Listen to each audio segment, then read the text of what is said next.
qenë një rast në spitalin e Pesh, ku na kemi ndru reportin e hemodializë komplet me shtretër elektrik, me peshore, dhe me një shumë të madhe.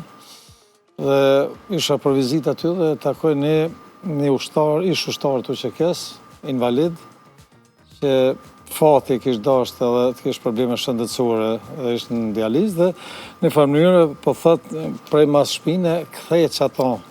Nëna dhe kru ktheva po flasë me të, tha veç deshta me prek një duar që mi ka lecu dhimt. Dhe për mu ishë shumë e rënda, ajo një ushtar i lirisë, maral në atë gjendje, shëndetësore në ato nevoja. A i që ka luftuar, ose ata që kanë luftuar, që ne sot kemi mundësi që të arime dhe me ndimu dikon. Edhe krejt, edhe tash që përmendit, dhe t'i kam edhe shumë me ndjenja, krejt ata që ka komun t'i them, thash, mi ju falenderu për mundin dhe sakrificën e juj që ne vim dhe të kontribuojmë për këtë vend, dhe kam në jashtë se nuk kam mujtë me folë ma tepër me ta. Edhe çdo herë kur kam marrë në Kosovë, jam shkuar, kam vizitua djallë. Fatkeqësisht para 2 vite ka vdek.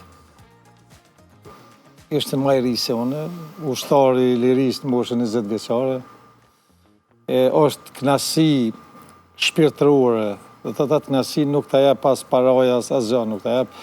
Ti shish njerëzit buzëqeshun, ata që nuk mundin të ndihmojnë veten, dhe t'i gëzosh ata njerëzit është knasia ma e madhe që mundet me arrit një njeri. Si është gjykimin që po i bëhet këtyre ushtarëve? Nuk kam koment.